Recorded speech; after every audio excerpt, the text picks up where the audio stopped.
insurance company will try to settle with you quickly, but for less. Unacceptable. We work hard to get you the maximum settlement possible. Faster. How fast, you ask? One call, that's all. CallKen.com. You can't always choose the weather, but you can choose your weather app. Go with the most accurate and most trusted, the Live Finder 6 mobile app. Download it today. Time and temperature, brought to you by Planet Fitness. Weather headlines on News Channel 6, brought to you by Southpaw Roofing. Right now on News Channel 6 at 4, Columbia County's emergency notification system has a new name. We'll tell you what it is and what all it covers.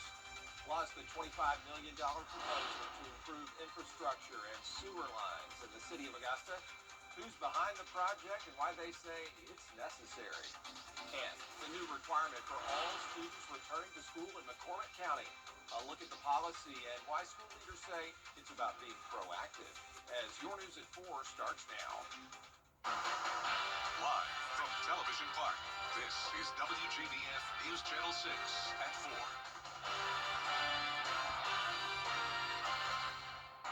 Good afternoon, everybody. I'm Brad Means. Thank you for joining us. Jenny is off today. We're going to get to those top stories in a moment, but first, let's go straight to meteorologist Miller Hyatt tracking summer storms. Miller?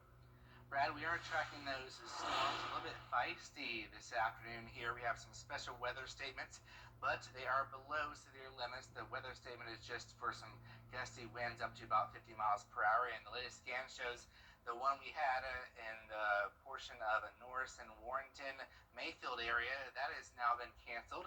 So these are sort of just pulse-up storms. They fire up quickly, then they die down just as fast.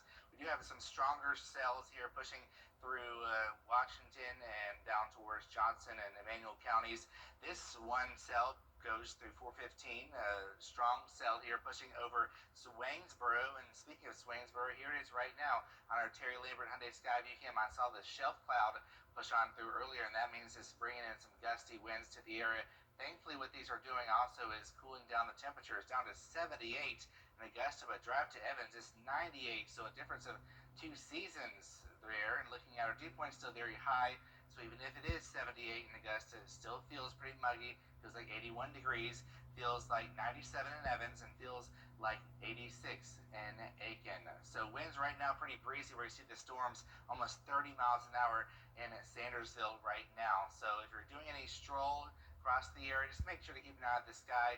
We'll see the breaks in the storms, and late in the day, we'll see the storms start to dissipate. So for tomorrow morning, dry, temperatures in the 70s. And then by the afternoon, as you know, we have those typical summer-type storms, but it won't be as widespread. The next big weather story is going to be the heat as we go into the weekend. I'll have details coming up.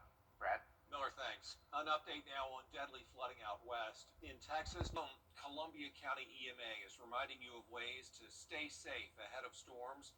Isabella Moody is live in Columbia County with the story. Isabella?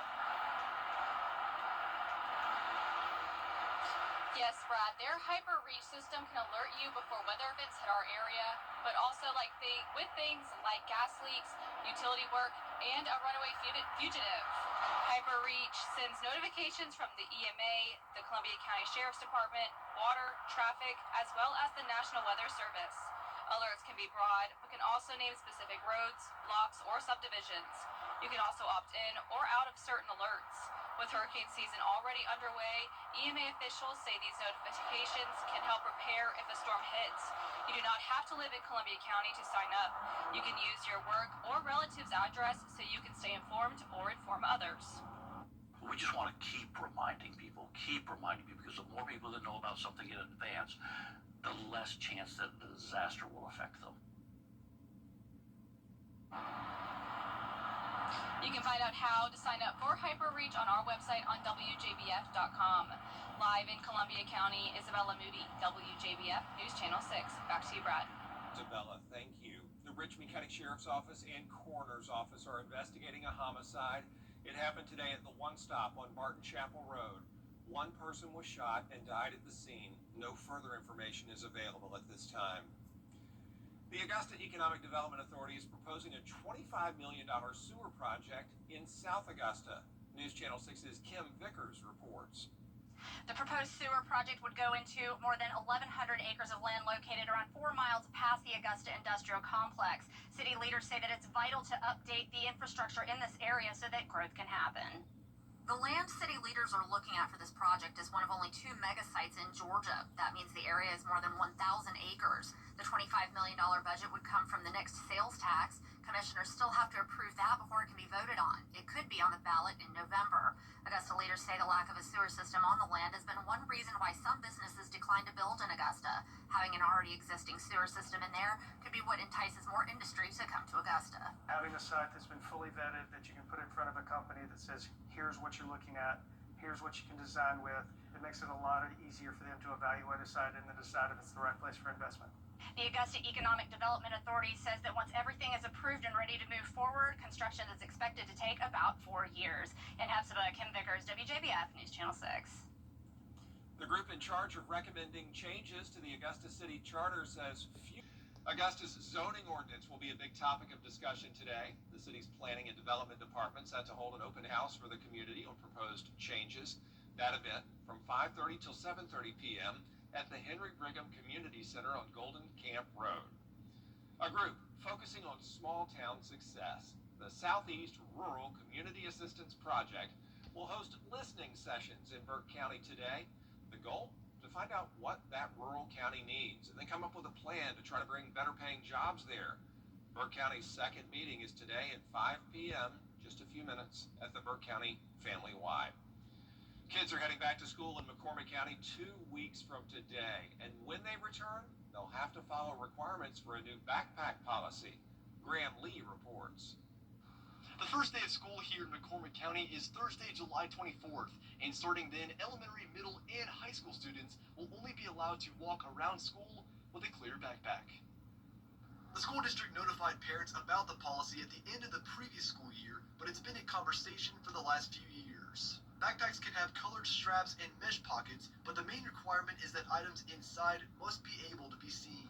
They're also allowing clear tote bags and purses, along with non-transparent lunchboxes, as long as they meet dimension requirements. School leaders say issues with prohibited items have not been a problem in the past, but to ensure student safety, they don't want to take any chances. Not necessarily issues here in McCormick, but every day you're hearing about some kind of incident happening within school districts, and we just felt, me, myself, the school board, our admin team, that this was the right direction to go to prevent or prohibit any further incidents.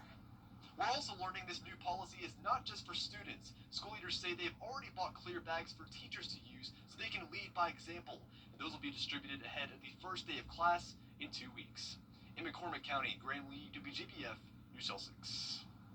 Back to school means stuff the bus, and we need your help. News Channel 6 are giving your best partners, and the United Way of the CSRA are hosting this drive, and we would love for you to donate backpacks, pencils, pens, wired earbuds, calculators, and notebooks. You can drop off those items here at Television Park until next Friday, July 18th. Here in the CSRA, what we know is nearly half of our families are struggling in some way. So something like school supplies simply isn't in the budget. And while you think a pack of crayons or a pack of notebook paper may not be very expensive, it all adds up. And there are items that are more expensive. It's the earbuds, it's calculators, it's the backpacks that really aren't in the budget for some of these families who are really struggling.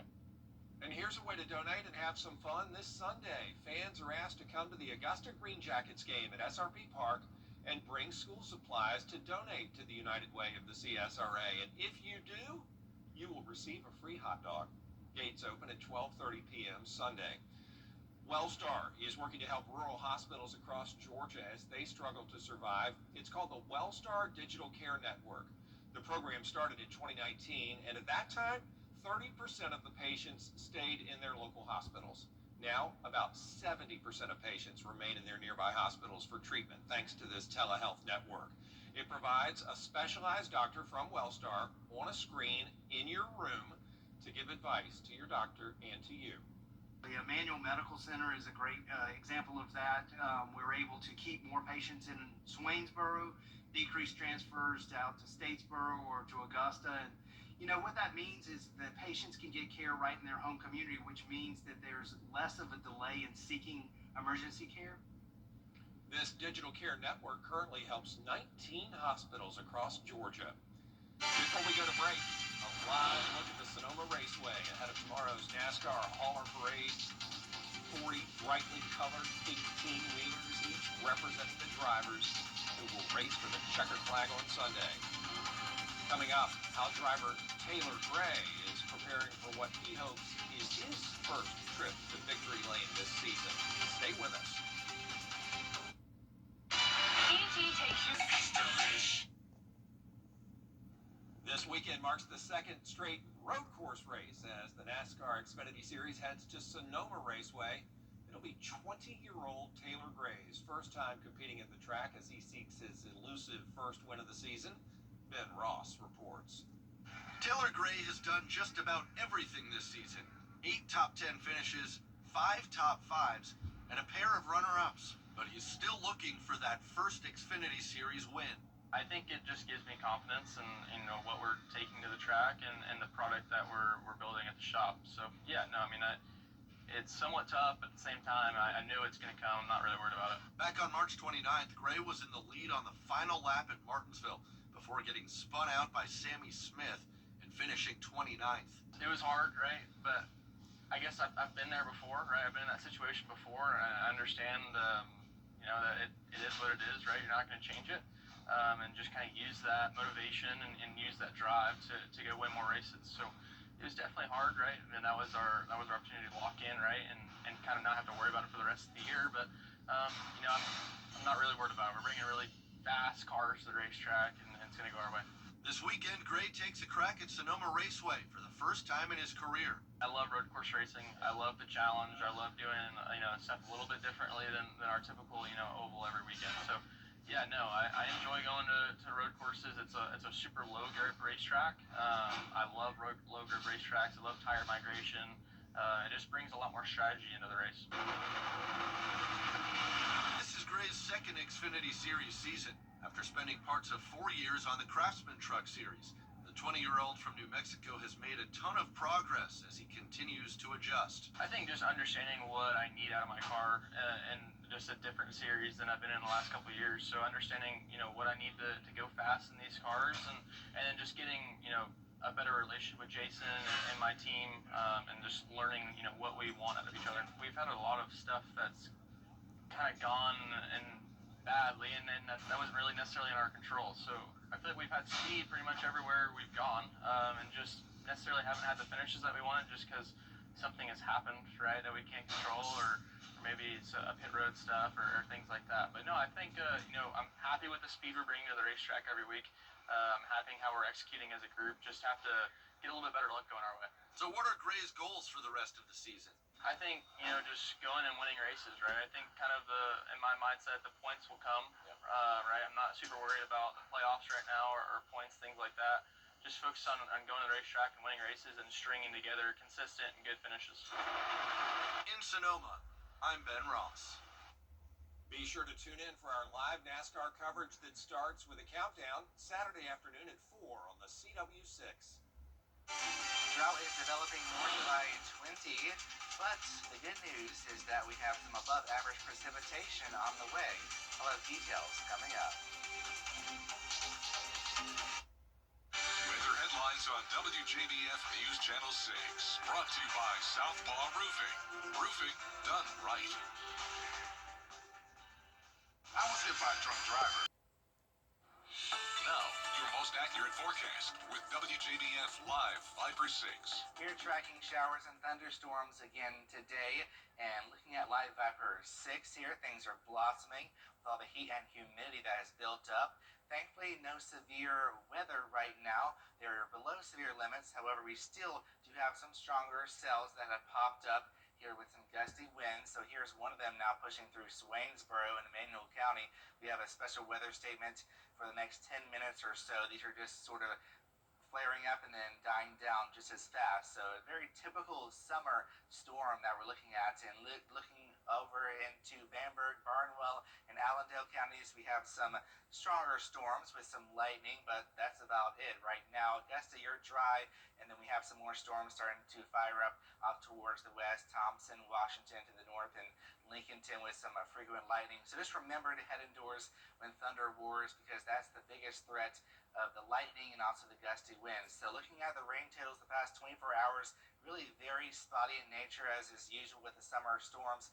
Over an inch in Swainsboro, but around a quarter of an inch in Evans. Unfortunately, this is the area that I showed earlier that we have a developing drought, and unfortunately all the rain has been outside of that area. So hopefully we can fill in that gap as we go on forward, and we do have a lot of rain in the forecast over the next 10 days. So here's the storm pushing through Swainsboro right now. In Augusta, it's 78 degrees, rain-cooled air. We had a storm push through the airport, so it feels like 81 degrees. Bermuda High is stretching into the Gulf, and that is pumping in a lot of moisture from the southwest. We're also watching a trough that's digging through, and that's sparking the storms. And looking at Futurecast, as we go into this evening, we'll see storms continue, but as we get after midnight, we'll see things die down as we lose the daytime heating. Friday, waking up dry, and then a rinse and repeat. We have another round of storms, but it won't be as widespread as today, however, which is good news for outdoor plants. But of course, you want to stay weather aware, keep an eye on the sky. Saturday morning dry, and then as you know, this story, we have another chance of afternoon showers and storms, but that chance isn't looking as high as Friday. So we do have a backdoor cold front pushing through from the north on Saturday. So closer look at home, 8 p.m., still some storms lingering, waking up dry on your Friday morning, and then 2 to 3 p.m., once again, we have storms starting to erupt, kind of dying down after 11 p.m. Once again, a few of those storms could be on the strong side again tomorrow, damaging winds. Dry Saturday morning, and then here we go again, 2 p.m. Saturday afternoon. Notice not as many storms on your Saturday, and then the Futurecast stops there for Sunday. So for tomorrow, severe threat is mainly across our central and South Carolina counties, damaging winds. So not as high of a threat over in Sandersville and Wrightsville and Swainsboro, but we do have a flash flood threat with all these storms pushing through the area, training over the same spots. We could have some flash flooding possible, so be aware of that. Thankfully for the weekend, we'll dry out a little bit, but then go right back up to high chances of showers and thunderstorms next week. So a very wet pattern ahead, and with the lower rain chances this weekend, we're heating things up back to 96 degrees. When you factor in the humidity, we'll be feeling closer to 100. So for tonight, temperatures around 71 with storms before midnight. Tomorrow, scattered afternoon and evening storms. Temperatures will be around 94 degrees. And then your 10-day forecast shows the driest day being Sunday, mostly sunny, but it's also going to be one of the hottest days, 96 degrees. Wow. And then we're back to the sauna, I like to say, the rest of next week with storms and hot conditions. All right, Miller, sauna is right. Coming up, a beverage in Denver that could give your wallet a hangover. That story next. Hop in. Let's drive. Get epic discounts up to 75% off, from electronics to home decor to everything in between. It's a new deal every week. Just scan the QR code or enter WJBF.com and click on Marketplace to start saving now. A Denver bar is serving up a martini with a golden twist. It's known as the Gilded Martini. The drink is made like any other martini, except the bar uses top-of-the-line gin and vodka infused with 24-karat gold. It's also garnished with edible gold flakes and a 14-karat yellow gold paperclip necklace with a solitaire diamond. The necklace comes with the martini in a lockbox. So far, nobody has ordered it, but the bar says it has generated a lot of buzz.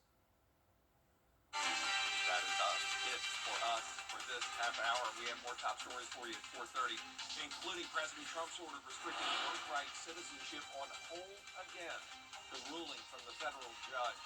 Plus, more of today's headlines with D next.